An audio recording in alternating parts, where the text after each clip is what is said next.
We'll get to a little bit of it in a moment. But first, in Kenner, Louisiana, Jody, speak your mind. How do you do, sir? Very well, thank you. Thank you. Well, first of all, I would like to enlighten you, if I may, sir. You know, it seems as though people such as yourself seem to be, not through your own fault, having the opportunity and finger-pointing the HIV virus contaminations to those of the homosexual preferences, you know.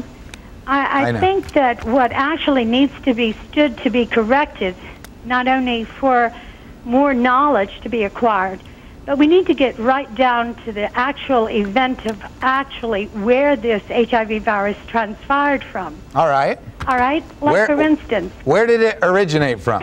It originated actually in the central regions of the jungle area of South Africa. Now, let me explain to you, if I may, without any interruption. The intentional purpose of the HIV virus is nothing more than a man-made germ warfare. All right, I put Jody on hold. Jody, you're on hold. I'll bring you back if you're going to interact with me. Jody? Yes. Okay, you need to interact with me. All right? Sorry? We're on TV. So I just want to ask, for this uninterruptible speech you'd like to give, how much time do you need? Well, at least about 6 minutes, sir, or 5 minutes. 6 minutes. Most, sir. All right, well, now let me ask you. Yes, sir. It cost us probably, if we worked it all out, about $300 a minute. I understand. So could I put you on hold? You give us a credit card number, and we'll put an $1,800 charge on it, and then I'll give you the 6 minutes.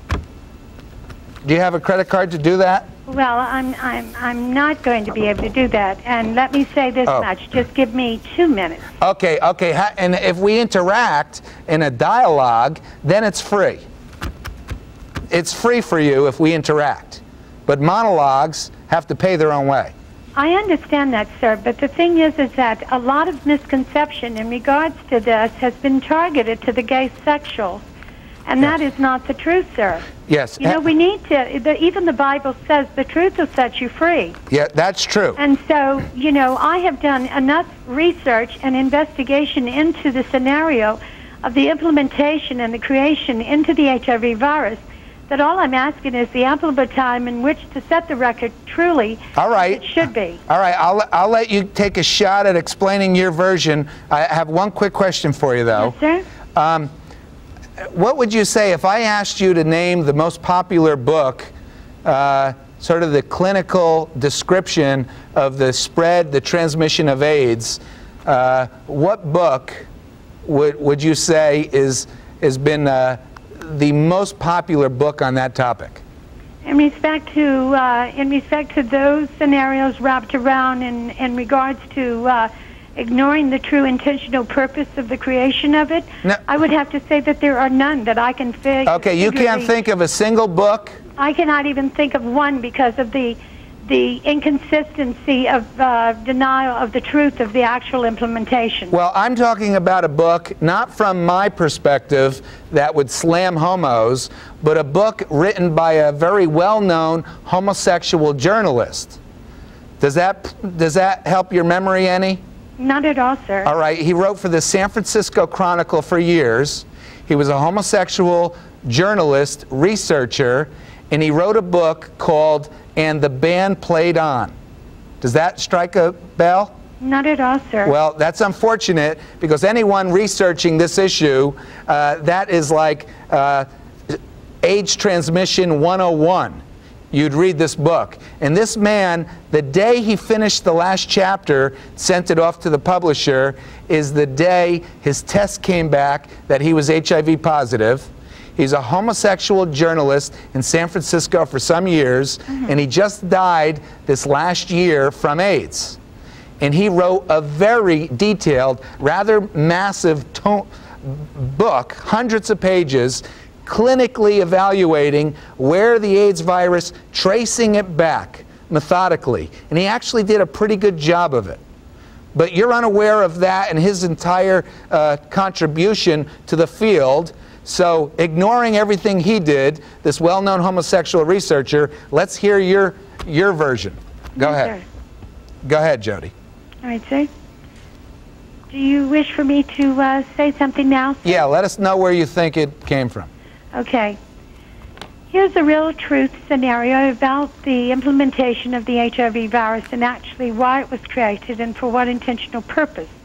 Number one, the HIV virus is nothing more than a man-made germ warfare. It was created and implemented in the central regions of South Africa to begin with.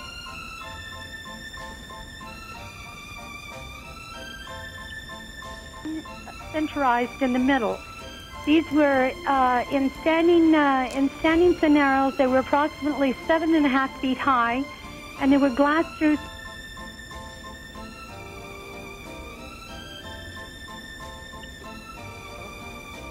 The HIV virus was implemented for the intentional purpose to administer into each of these tubercle domes that had and contained plasma, which is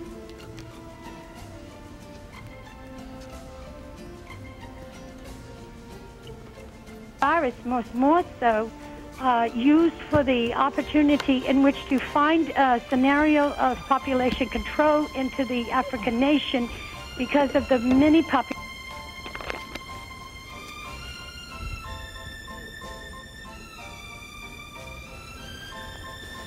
example, if I may. Sure, in please. The central region of the North and